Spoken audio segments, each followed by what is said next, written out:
P Premachandran, ഇപ്പോൾ നോക്കൂ, കേരള സിലബസുകാർക്ക് കൂടി യുക്തമായ നിലയിലുള്ള പരിഗണന കിട്ടാൻ പുതിയ മാർക്ക് സ്കീം അവലംബിച്ചപ്പോൾ 5:3:2 എന്ന ഈ മാത്സ്, ഫിസിക്സ്, കെമിസ്ട്രി പുതിയ മാർക്ക് മാനദണ്ഡം സ്വീകരിച്ചപ്പോൾ അത് കോടതിയിൽ നിന്നില്ല. അത് കോടതിയിൽ നിൽക്കാത്തതിൻ്റെ കാരണം പ്രോസ്പെക്ടസ് പ്രസിദ്ധീകരിച്ചതിന് ശേഷമാണ് ഇങ്ങനൊരു പുതിയ ക്രമീകരണം വരുത്തിയത് എന്നുള്ളതാണ്. ഇപ്പോൾ സംഭവിച്ചിരിക്കുന്നത് കേരള വിദ്യാർത്ഥികളെ സംബന്ധിച്ച്, കേരള സിലബസുകാരെ സംബന്ധിച്ച് കഴിഞ്ഞ വർഷത്തെ അതേ നില തുടരുകയാണ്. ഈ പ്രശ്നം ഒരു പരിഹാരമില്ലാതെ എല്ലാ കൊല്ലവും ആവർത്തിക്കുമെന്നാണോ മനസ്സിലാക്കേണ്ടത്?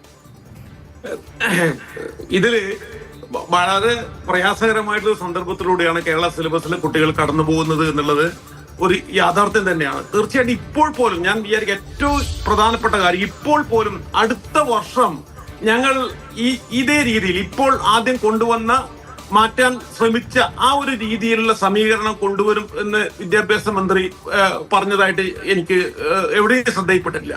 എന്ന് പറഞ്ഞാൽ ഇത് തീർച്ചയായിട്ടും ഉന്നത വിദ്യാഭ്യാസ വകുപ്പിന്റെയും അതുപോലെ നമ്മുടെ എൻട്രൻസ് കമ്മീഷണറേറ്റിന്റെയും വലിയ പിഴവുകൾക്ക് കേരള സിലബസിലെ കുട്ടികൾ അവരുടെ മുഴുവൻ പ്രതീക്ഷകളും ഹോമിച്ചുകൊണ്ട് വില കൊടുക്കേണ്ടി വരുന്ന ഒരവസ്ഥയിലാണ് ഇപ്പോൾ എത്തിയിരിക്കുന്നത്. ഈ വർഷത്തെ കുട്ടികളെ സംബന്ധിച്ചിടത്തോളം എന്നതിനേക്കാളും ഒരു വർഷം കൂടി കേരളത്തിൽ തന്നെ പഠിക്കണം എന്ന് കരുതി റിപ്പീറ്റ് ചെയ്ത കുട്ടികളെ സംബന്ധിച്ചിടത്തോളം അങ്ങേയറ്റം അലോസരമുണ്ടാക്കിയിട്ടൊരു വിധിയാണിത്. ഈ കാര്യത്തിൽ നമ്മുടെ ഉന്നത വിദ്യാഭ്യാസ വകുപ്പിന്റെ ഉത്തരവാദിത്വ രാഹിത്യം അറിയണമെങ്കിൽ ഇതെപ്പോൾ ഈ പ്രോസസ്സ് തുടങ്ങിയെന്ന് നമ്മൾ മനസ്സിലാക്കണം. ഇന്ന് ജൂലൈ 11, കഴിഞ്ഞ ജൂലൈ 11-ാം തീയതിയാണ് കഴിഞ്ഞ വർഷത്തെ കീമിന്റെ റിസൾട്ട് വന്നത്. ഏറ്റവും ചുരുങ്ങിയത് 6-ാം തീയതി മന്ത്രിസഭാ യോഗം കഴിഞ്ഞതിന് ശേഷം 1-2 ദിവസം എടുത്താലും ഇന്ന് ഈ 11-ാം തീയതിയെങ്കിലും അന്തിമമായിട്ട് ആദ്യത്തെ തരത്തിലുള്ള റിസൾട്ട് പ്രസിദ്ധീകരിച്ചിരുന്നെങ്കിൽ ഇപ്പൊ കോടതി 1 മണിക്കൂർ കൊണ്ട് ഇത് പ്രഖ്യാപിച്ചു എന്ന നിലയിലുള്ള സാങ്കേതികമായ കാര്യങ്ങൾ മാത്രമാണ് ചൂണ്ടിക്കാട്ടിയിട്ടത്. ഇതിന്റെ ഒരു തരത്തിലുള്ള മെറിറ്റിലേക്കും ഞാൻ ഇന്നലെ കോടതിയിൽ വാദം കേൾക്കുന്ന സമയത്ത് കോടതി നിരീക്ഷിച്ചൊരു കാര്യം, 1 മാർക്കിന് പോലും വ്യത്യാസമുണ്ടാകുന്ന ഒന്നാണ് റാങ്ക് ലിസ്റ്റ് അത് എന്ന് ഒരു പരാമർശം നടത്തുന്നുണ്ട്. എന്ന് പറഞ്ഞാൽ കഴിഞ്ഞ വർഷം ഇവിടെ 27 സ്കോറിനാണ് കേരളത്തിലെ കുട്ടികൾ പിന്നിലായത്. 8 സ്കോറാണ് കേരള CBSE സിലബസിനെ ഇവിടെ കൂട്ടിക്കൊടുത്തിട്ടുണ്ട്. 35 മാർക്കിന് പിറകിലായി എന്ന് ഉന്നത വിദ്യാഭ്യാസ വകുപ്പ് മന്ത്രി തന്നെ പറയുന്നു. ആ തരത്തിലുള്ള വിവേചനമാണ് ഈ റാങ്ക് ലിസ്റ്റിൽ ഇക്കുറിയും വന്നിരിക്കുന്നത് എന്നുള്ളത് ഒരു മലയാളി, ഒരു പൊതുവിദ്യാഭ്യാസ പ്രവർത്തകൻ എന്ന നിലയിൽ വിശ്വസിക്കാൻ കഴിയാത്ത കാര്യമാണ്. അത്രമാത്രം നിരുത്തരവാദമായ അനോമലി പരിഹരിച്ചില്ല എങ്കിൽ സംഭവിക്കുന്ന എന്താണ്? കേരള സിലബസ് അനാകർഷകമായി മാറും.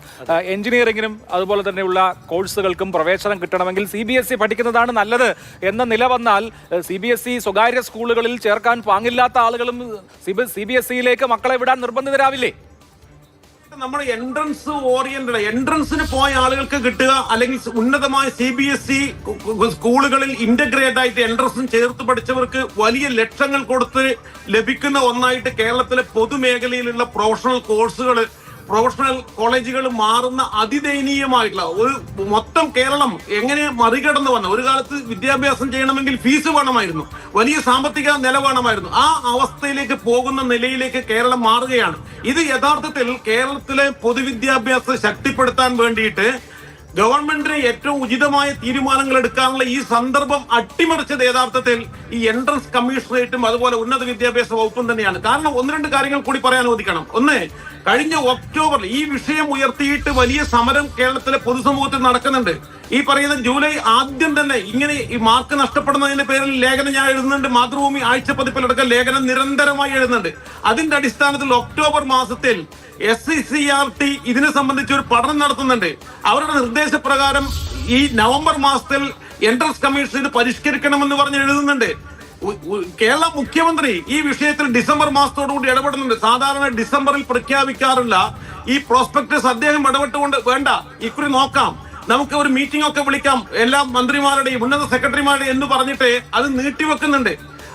എന്നിട്ടാണ് ആ മീറ്റിംഗ് ഒക്കെ നടക്കുന്നതിന് മുമ്പേ അത് എന്തുകൊണ്ടോ കാരണവശാൽ നീണ്ടുപോയി. ഫെബ്രുവരിയിൽ ഈ പഴയ സ്റ്റാൻഡേർഡൈസേഷൻ നിയമങ്ങൾ വെച്ചുകൊണ്ട് ഇവർ പ്രോസ്പെക്ടസ് ഇറക്കുന്നത് ഏറ്റവും ചുരുങ്ങിയത് ഈ സമീകരണം സംബന്ധിക്കുന്ന നിയമങ്ങളെങ്കിലും അല്ലെങ്കിൽ വ്യവസ്ഥകളെങ്കിലും പിന്നീട് പ്രഖ്യാപിക്കും എന്നെങ്കിലും ആ പ്രോസ്പെക്ടസിൽ പറഞ്ഞിരുന്നെങ്കിൽ അത് പിടിച്ചു നിൽക്കാമായിരുന്നു. ഇത് പ്രോസ്പെക്ടസിന് 100% വിരുദ്ധമായിക്കൊണ്ട് 1 മണിക്കൂറിനകത്ത് ഈ പറയുന്ന റാങ്ക് ലിസ്റ്റ് തയ്യാറാക്കി എന്നിങ്ങനെയുള്ള സാങ്കേതികമായിട്ടുള്ള കാര്യങ്ങൾ മാത്രമാണ് കോടതി വന്നത്. ഇതിൽ മെറിറ്റിലേക്ക് വരുന്നില്ല.